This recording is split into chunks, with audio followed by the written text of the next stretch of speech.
українки.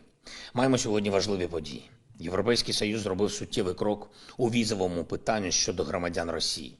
Єврокомісія затвердила пропозицію призупинити спрощений візовий режим, який зараз діє між ЄС і Росією. Звичайно, це ще не повний візовий бан, але це вже демонструє громадянам держави-терориста, що вони несуть певну моральну відповідальність за агресію своєї держави проти України і всієї Європи. Зараз така ситуація, коли не можна мовчати і не можна не протидіяти терору. Абсолютно неприпустимо, що європейською територією можуть користуватися для туризму чи для шопінгу ті, хто у себе вдома в Росії не тільки підтримує розкол і знущання з Європи, але й працює на них. І не можна сприймати спокійно, що російські пропагандисти досі мають можливість перебувати в європейських країнах, щоденно брехати у репортажах і включеннях з європейських столиць.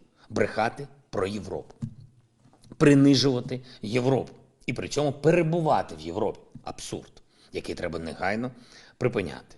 Я вдячний пані президентці Єврокомісії Урсулі фон дер Ляєн та усім європейським лідерам, які підтримують візові обмеження для громадян Росії.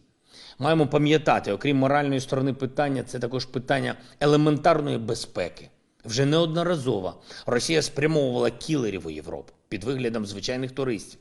На шпіль у Солсбері, на німецькі вулиці та склади зі зброєю в Чехії вони вже надивились. Досить. Європа не місце для прогулянок вбивць і тих, хто їх підтримує. Друга важлива новина. Звіт МАГАТЕ, місія, яка побувала на Запорізькій атомній станції, представила документальний підсумок своєї роботи. У звіті відзначається присутність російської військової техніки на території АЕС. Акцентований тиск на наших атомників. Є чіткі посилання на російську військову окупацію. Це добре. Щодо пропозиції генерального директора МАГАТЕ Гросі створити зону захисту на станції, то треба дивитись на конкретний зміст такого інструменту, що саме може бути захистом. Якщо зміст цієї пропозиції полягає в демілітаризації території АЕС, а це логічно, бо саме російська військова присутність поставила Запорізьку станцію на межу радіаційної катастрофи, то ми можемо підтримати таку демілітаризовану зону захисту. В будь-якому випадку відчувається, що сучасні міжнародні організації потребують значно більш широкого мандату на свої дії. Я вважаю, що світ не просто заслуговує, а потребує того, щоб представники МАГАТЕ змусили Росію до демілітаризації території АЕС і повернення повного контролю Україні. Якщо Росія поставила світ на межу радіаційної катастрофи, значить у світу мають бути відповідні засоби, щоб поставити Росію в умови, коли держава-терорист змушена буде припинити терор. Взяв сьогодні участь у низці важливих економічних заходів в Нью-Йорку. Там перебуває наша урядова делегація на чолі з першим віце-прем'єр-міністром Юлією Свириденко. Протистояння російському терору, захист нашої держави відбувається на різних рівнях. Оборона йде поряд з дипломатичними зусиллями, інформаційною роботою, обов'язково економікою. Збереження і створення нових робочих місць в Україні, залучення інвестицій, бізнес-проєктів, розширення логістичних можливостей, захист наших потреб у фінансовій допомозі – все це абсолютно необхідно. І необхідно зараз, коли війна ще триває. Одна з найвідоміших бірж світу, Нью-Йоркська фондова біржа – це одне з найкращих місць для привернення економічної уваги світу до України. І сьогодні на біржі був Український день.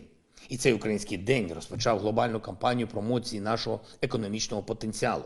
Ми зробимо все, щоб провідні світові бізнеси працювали з Україною і в Україні. Очевидно, що ключовий виклик при цьому безпековий. Постійно вдосконалюємо наші можливості реагувати на цей виклик, захищати нашу державу і наших людей. Хочу сьогодні подякувати бійцям, які особливо відзначились у цьому. Тільки за першу половину сьогоднішньої доби вдалося збити 5 з 6 російських ракет Х-101. Це дорога втрата для Росії. І це порятунок багатьох українських життів. 4 з цих ракет збили військовослужбовці повітряного командування «Південь». Молодці хлопці. Також особливо дякуємо сьогодні воїнам 79-ї десантно-штурмової бригади, яка на Донецькому напрямку героїчно стримує ворога. До речі, хочу звернутися сьогодні до усіх наших людей, які створюють інформаційну картину так чи інакше. Будь ласка, звертайте свою увагу і увагу суспільства на те, що жорстке протистояння триває майже по всій лінії фронту. Це 1300 кілометрів активних бойових дій. І це просто несправедливо, коли про окремі ділянки фронту говорять дуже багато, а про інші нібито забувають. Хоча наші воїни на багатьох напрямках абсолютні молодці, абсолютні герої. І на Донбасі, і на Харківщині, і в Запорізькій області, і на півдні, і у прикордонних районах півночі та сходу країни. Захист всієї держави потребує однаково щирої та серйозної уваги. Провів засідання Ставки Верховного Головнокомандувача. Максимально швидко і точно вирішуємо усі питання, пов'язані з просуванням наших Збройних сил, знищенням окупантів. 50 тисяч російських життів вже пішло на цю абсолютно безглузду для Росії війну.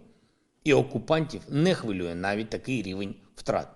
А нас хвилює кожне життя наших героїв, наших захисників і захисниць. Ми робимо все, щоб берегти життя українців. Я вдячний партнерам, які допомагають нам із цим. Сьогоднішній мій дипломатичний день почався о 8 ранку з розмови з пані Ненсі Пелосі, спікеркою Палати представників США. І, як завжди, продуктивно і дуже тепло скоординували наші кроки в захисті України і свободи, як такої, від російської агресії. Вдень говорив з прем'єр-міністром Нідерландів Марком Рютте про посилення санкційного тиску на Росію, про нову оборонну і макрофінансову допомогу нашій державі. Дуже вдячний. Щойно говорив з новим прем'єр-міністром Великої Британії, пані Ліз Трас. Це була її перша розмова у новому статусі з іноземним лідером. І це велика честь для України. Я привітав пані прем'єр-міністра з початком роботи на посаді і відчуваю, що ми зможемо побудувати глибокі та результативні відносини.